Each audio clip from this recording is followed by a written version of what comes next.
Bienvenue à la chapelle tout le monde, directement de mon salon au vôtre.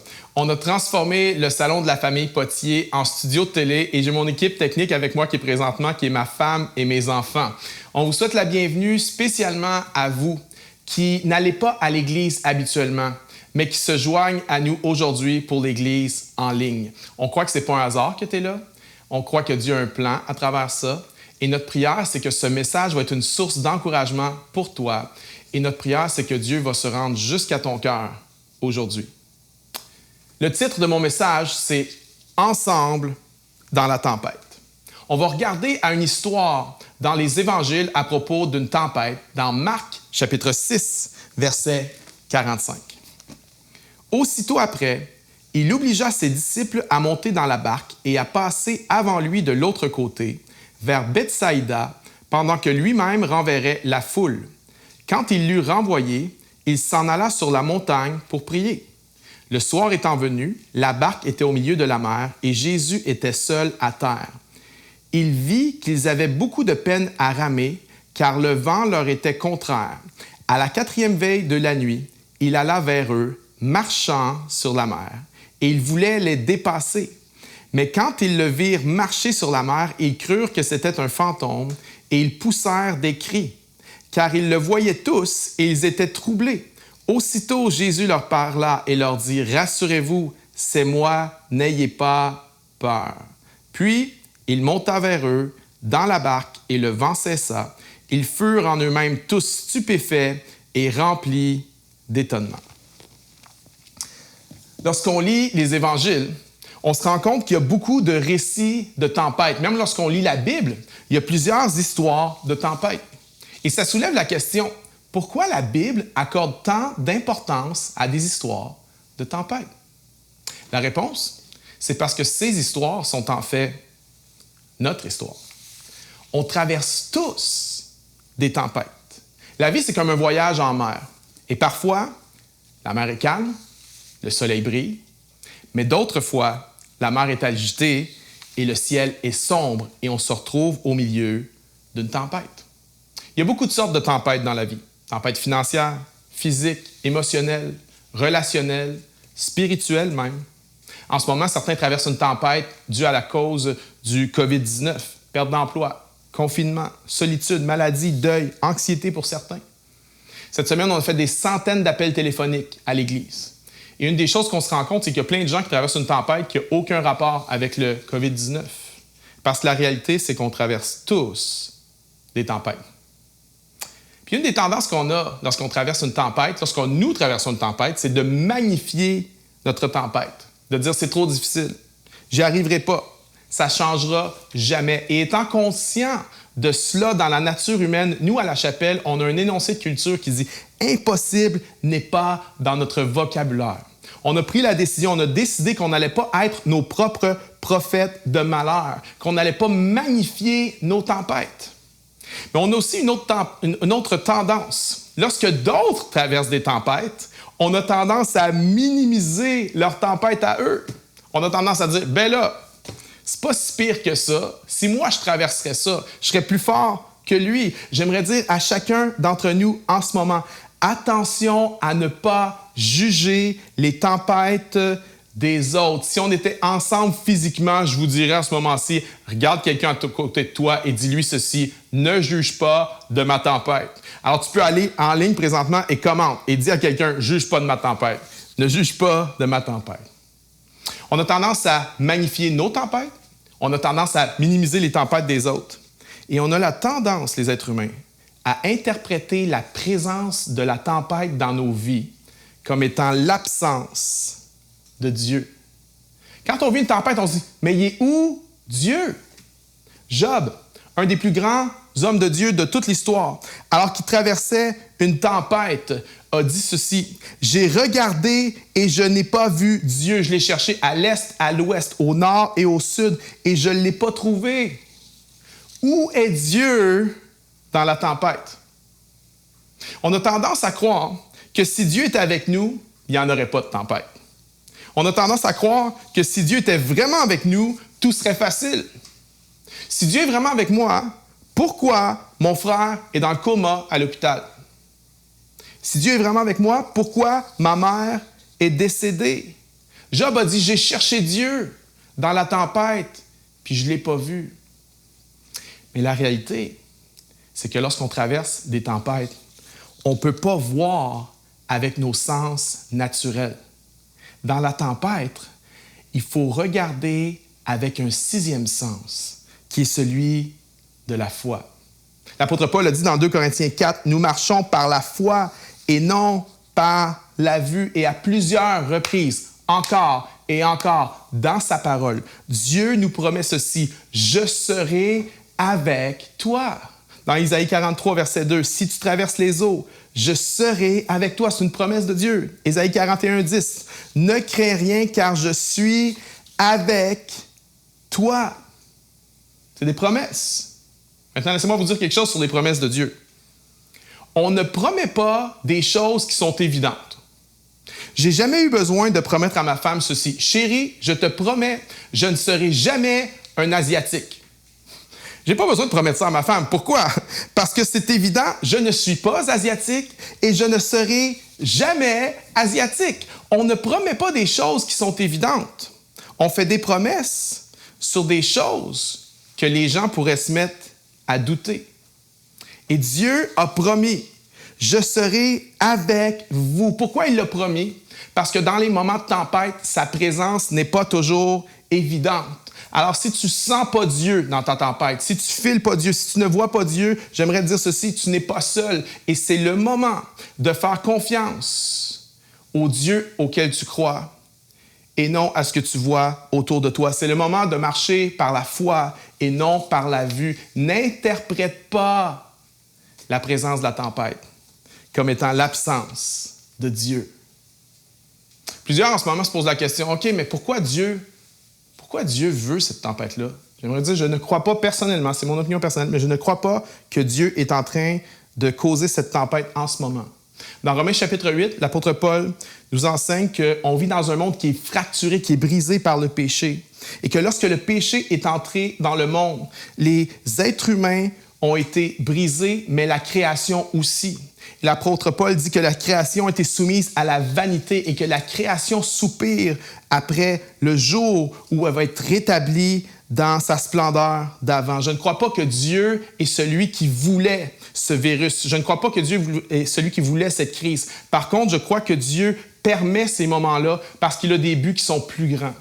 Pourquoi Dieu permet les tempêtes? Je vous donne 3 raisons aujourd'hui. La première, c'est pour nous amener ensemble. Dieu permet les tempêtes pour nous amener les uns avec les autres en unité. Lorsqu'on lit les évangiles, on voit que les disciples de Jésus étaient toujours en compétition les uns avec les autres. Il y avait constamment des arguments sur qui était le plus grand, ce qui est un peu stupide à mon avis, parce que lorsque Jésus fait partie du groupe, la question est évidente. Qui est le plus grand? C'est Jésus. Mais il était toujours à avoir ces débats-là. Ils étaient toujours en compétition les uns avec les autres. Je les imagine cette nuit-là sur la mer, dans ce bateau, leur compétition, leur division, leurs ambitions personnelles ont toutes été mises de côté lorsque la tempête a frappé et ils ont dû se mettre à travailler ensemble. En ce moment, on a une belle démonstration de ce qu'on peut faire ensemble. Certains de nos gouvernements se mettent ensemble.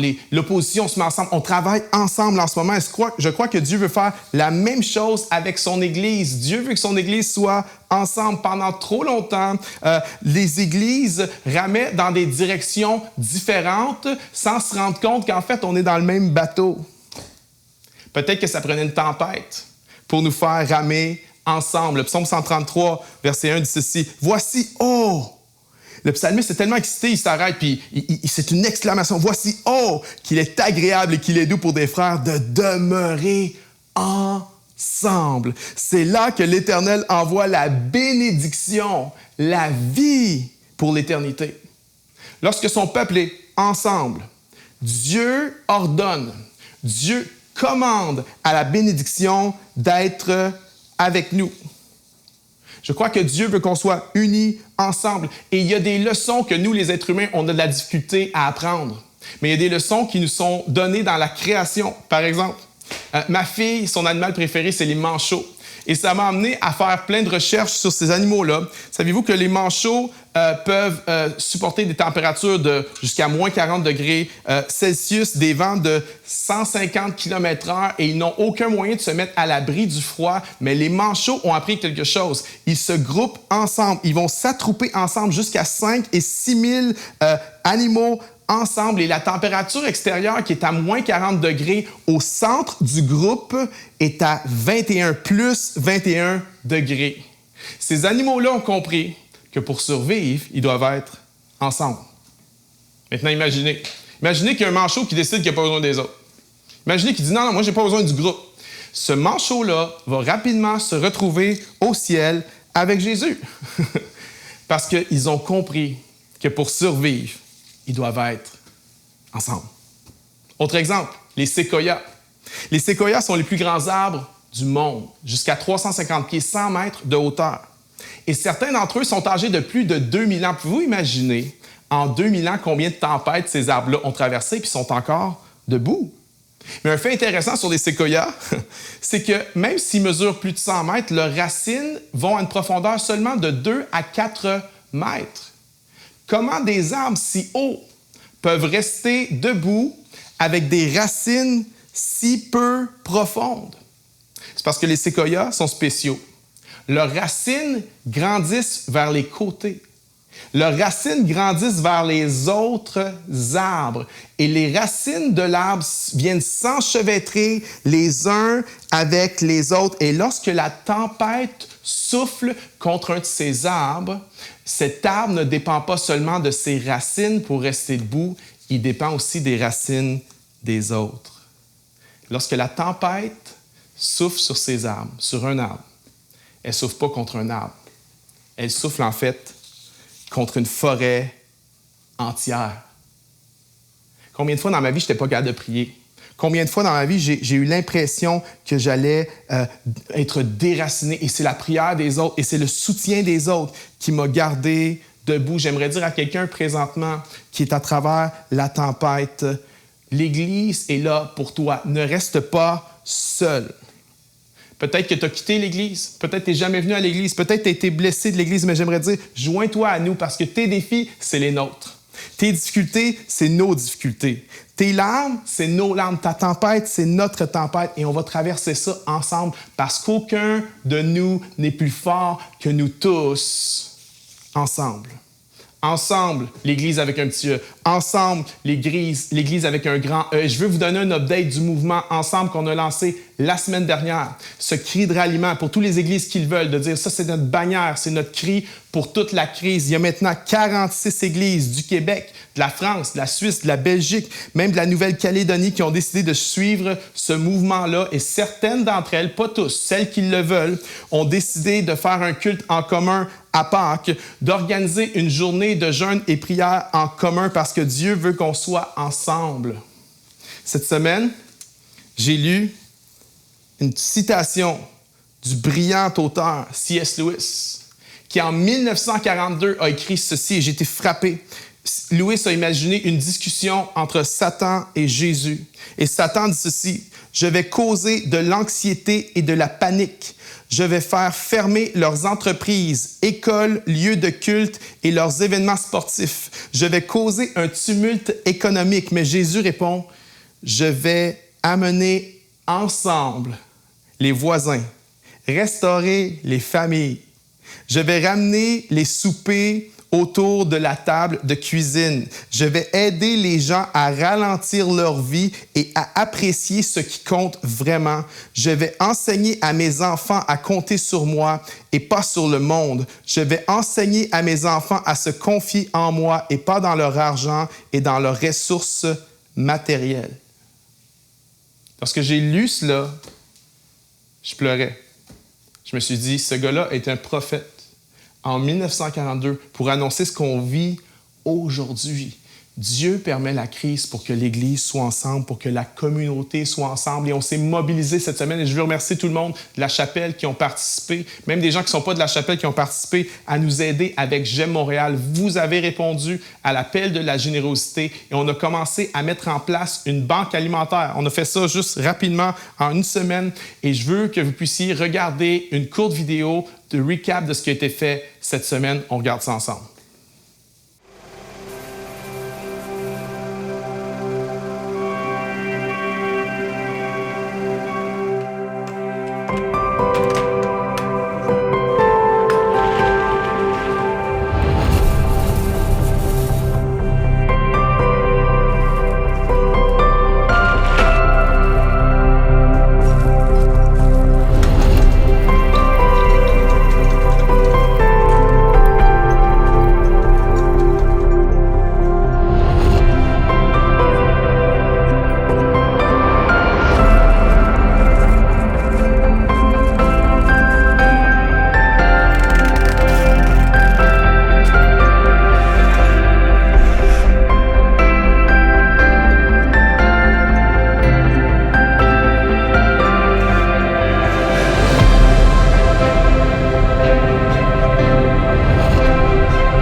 Pourquoi Dieu permet la tempête? Pour qu'on soit ensemble. Mais deuxièmement, Dieu permet la tempête pour nous faire réaliser qu'on n'est pas en contrôle. Au verset 48, ça dit qu'ils avaient beaucoup de peine à ramer et que le vent leur était contraire. C'est une chose de ne pas voir de progrès dans quelque chose que tu ne mets pas d'effort. Par contre, c'est une autre chose de ne pas voir de progrès lorsque tu mets tous tes efforts dans quelque chose, lorsque tu essaies de contrôler la situation. Et nous, c'est une pilule qui est difficile à avaler en Occident, que nous ne sommes pas en contrôle parce qu'on pense qu'on est maître de notre destin avec notre technologie, avec la science qu'on a. On a une certaine forme de contrôle sur notre vie. Mais quand la tempête frappe, c'est là qu'on s'aperçoit qu'en fait, on n'est pas en contrôle de grand-chose. Il y a une idée qui est en train de se répandre présentement à Silicon Valley. C'est l'idée qu'un jour, avec la technologie, on va pouvoir uploader notre conscience dans le cloud quelque part et qu'on va vivre pour toujours. C'est une idée qui semble farfelue, mais pourtant, il y a des gens legit qui croient ça. C'est en train de devenir la nouvelle religion de Silicon Valley. À mon avis, ça n'arrivera pas. Parce qu'on n'est pas capable, non seulement on n'est pas capable de contrôler la température, mais on n'est pas capable de prédire la température. En fait, tout ça, c'est des tentatives de contrôle. En ce moment, il y a beaucoup de gens qui font de la dénonciation au Québec. Il y a des gens qui voient une voiture chez quelqu'un, on appelle la police, on fait de la dénonciation. Il y a des familles qui marchent ensemble dans les parcs, il y a la police qui est avisée parce qu'on pense que c'est un rassemblement. Et il y a une psychologue qui expliquait cette semaine que, en fait, la dénonciation, c'est une forme de contrôle. C'est une façon de gérer notre anxiété. On utilise le contrôle comme une façon de gérer notre peur. Patrick Deneen, qui est un philosophe, a dit que depuis le siècle des Lumières, on a changé le langage de la création pour celui de la nature. Et lui, il explique que derrière ce changement de langage se trouve la croyance que les êtres humains ne sont plus des créatures à l'image d'un Dieu bienveillant, mais que les êtres humains sont plutôt l'espèce dominante au sommet de la chaîne alimentaire. Mais ça crée un vide de croire ça. Qu'on est seulement ça. Ça peut même créer de l'anxiété de croire ça. Tim Keller a dit ceci: si tu penses que Dieu n'est pas en charge et que tu ne paniques pas, c'est parce que tu ne penses pas assez. On a cru le mensonge qu'on pouvait tout contrôler. Et quand notre expérience nous démontre le contraire, on devient anxieux. Maintenant, je ne suis pas en train de dire qu'on n'a pas de responsabilité. Est-ce que c'est Dieu qui est 100% en contrôle et moi, j'ai zéro responsabilité? Ou est-ce que Dieu est zéro en contrôle et que moi, j'ai 100% responsabilité?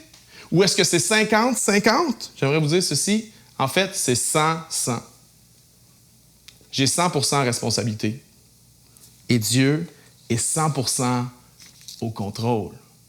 Qu'est-ce que ça veut dire dans cette crise? Ça veut dire, je me lave les mains, je respecte la distance, je reste chez nous, je fais ce qui est ma responsabilité, mais le contrôle, ça ne m'appartient pas, ça appartient à Dieu. Et il faut apprendre à relâcher, à faire confiance à Dieu. Alors que les disciples sont pris au milieu de la tempête et qu'ils réalisent qu'ils n'ont aucun contrôle sur ce qui se passe, Jésus vient vers eux et Jésus leur dit « Rassurez-vous ». La traduction anglophone dit « Take courage », prenez courage. J'aimerais vous dire, le courage, ce n'est pas quelque chose qui peut être acheté. Ce n'est pas quelque chose qui peut être emprunté. Ce n'est pas quelque chose qui peut être volé. Le courage, tu dois le prendre pour toi-même. Nous, souvent, ce qu'on veut, c'est contrôler. Dieu dit ça, c'est ma job. Ta job à toi, c'est d'être courageux. Quand on réalise qu'on n'est pas en contrôle, on a deux options. Soit on panique, soit on prie. Il y a 3 semaines, lorsque j'étais dans cet avion et que le feu a pris dans le réacteur, je me suis mis à prier. J'aimerais te confesser que j'ai prié avec une ferveur que je n'avais pas prié depuis des années. Parce que lorsque tu réalises que tu n'es pas en contrôle de grand-chose, qu'est-ce que tu vas faire? Tu vas paniquer? Ou tu vas prier, puis tu vas faire confiance à Dieu. Que nous soyons, chacun d'entre nous, des gens qui allons choisir de prier au lieu de paniquer. Pourquoi Dieu permet les tempêtes dans nos vies? Pour nous amener ensemble. Pour nous faire réaliser qu'on n'est pas en contrôle. Mais troisièmement aussi, pour se révéler à nous. Dieu permet la tempête dans ta vie pour se révéler à toi. Ça a pris une tempête pour que les disciples de Jésus comprennent qui était vraiment Jésus. Parce qu'avant cette tempête-là, pour eux, Jésus, c'est un enseignant, c'est un rabbin, c'est un philosophe, c'est un guérisseur sur stéroïdes. Mais ils n'avaient pas réalisé qu'en fait, Jésus était plus que ça. Au verset 50, ça nous dit que Jésus, marchant sur la mer, vient vers eux et leur dit « Rassurez-vous, c'est moi. » C'est moi. Dans nos traductions francophones, on a une perte ici parce que ces textes-là ont été écrits en grec à l'origine. Et les textes grecs originaux ne disent pas « c'est moi ». Les textes traduisent en disant « je suis ». Jésus dit à ses disciples « Hey, dans votre tempête, là, rassurez-vous, je suis ». C'est pas de la mauvaise conjugaison ici. « Je suis » était le nom par lequel Dieu s'était révélé à Moïse dans l'Ancien Testament. 1500 ans auparavant, Moïse a dit « C'est quoi ton nom? » Il dit « Dis à mon peuple, mon nom c'est « Je suis ». Pas « j'étais », pas « je serai », mais « je suis ». Je suis le créateur de l'univers. Je suis le créateur de l'espace, de la matière, du temps et de l'énergie. Ce Jésus qui vient à la rencontre des gens dans la tempête, c'est Dieu lui-même. Le Dieu d'Abraham, d'Isaac, de Jacob, de Joseph, le Dieu de Moïse qui a fait sortir son peuple d'Égypte à coups de prodiges, le Dieu qui a fendu la mer Rouge en deux, le Dieu qui a nourri son peuple dans le désert pendant 40 ans. Ce Dieu-là s'est manifesté en Jésus-Christ. Ce Dieu-là vient dans la tempête jusqu'à nous. Un truc qui est vraiment intéressant, c'est que la même histoire nous est rapportée dans l'Évangile de Matthieu. Exactement la même chose, avec quelques nuances près. Puis, dans le livre de Matthieu, le mot est « je suis ». Les mots « je suis » sont exactement au centre du récit. Il y a 90 mots avant « je suis », il y a 90 mots après « je suis ». Matthieu voulait que ses lecteurs aient une perspective très, très, très claire, que le point central de cette histoire-là, c'est pas que Jésus marche sur l'eau. Jésus peut marcher sur n'importe quoi. Jésus peut marcher sur des nuages, s'il veut. Jésus peut marcher sur la lune. Le point central de cette histoire, c'est pas que Jésus marche sur l'eau. Le point central de cette histoire, c'est que Jésus est ce « je suis ». Jésus est Dieu. Cette histoire, c'est un portrait de la bonne nouvelle. La bonne nouvelle de Jésus. Voici c'est quoi la bonne nouvelle. La bonne nouvelle, c'est qu'il n'y a aucune tempête que Dieu n'était pas prêt à traverser pour se rendre jusqu'à nous. Dieu est devenu homme. Dieu s'est humilié. Dieu a souffert. On l'a battu, flagellé. On s'est moqué de lui. On a mis une couronne d'épines sur sa tête. On lui a planté des clous dans les mains et dans les pieds. On l'a traité comme un criminel. Dieu a traversé la plus grande tempête de toute l'histoire pour venir jusqu'à nous dans notre tempête. Les gens pensent que le christianisme, c'est à propos de faire des bonnes choses. Fais des bonnes choses, puis peut-être que Dieu va t'accepter. Fais des bonnes choses, puis peut-être que Dieu va t'aimer. J'aimerais vous dire, ça, c'est pas le christianisme, c'est simplement de la religion. Le vrai christianisme, c'est qu'il n'y a rien qu'on pouvait faire pour aller à Dieu parce qu'on est pris dans notre tempête. Mais il n'y a rien que Dieu n'était pas prêt à faire. Il n'y a aucune tempête que Dieu n'était pas prêt à traverser pour venir jusqu'à nous. Je crois que Dieu va utiliser cette tempête présente pour que des milliers de francophones à travers le monde puissent réaliser qu'il n'y a aucune tempête que Dieu ne peut pas traverser pour venir jusqu'à toi. La présence de la tempête ne veut pas dire l'absence de Dieu. Je veux prier pour vous. Père, je te remercie que dans la tempête qu'on traverse en ce moment, tu es là. tu as promis, je serai avec toi. Tu es le Dieu qui est là dans la tempête et tu veux utiliser cette tempête pour nous amener ensemble, pour amener les familles ensemble, comme C.S. Lewis le prophétisait en 1942, pour ramener les gens autour de la table à dîner. Seigneur, dans cette crise, nous ne voulons pas garder le contrôle, mais nous voulons te faire confiance. On relâche, Seigneur. On choisit la prière au lieu de la panique.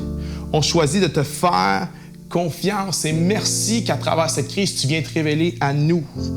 Tu viens te révéler à ceux qui ne te connaissent pas. Je veux prier maintenant pour toi. Peut-être que toi, tu n'as jamais donné ta vie à ce Jésus-là. Et peut-être qu'aujourd'hui, tu commences à réaliser qu'il est beaucoup plus important pour toi que ce que tu pensais. J'aimerais te dire ceci. Jésus va traverser la tempête pour venir jusqu'à toi. Tu as juste à ouvrir ton cœur. Tu as juste à prier. Ça commence par cette prière. Jésus, je te donne ma vie.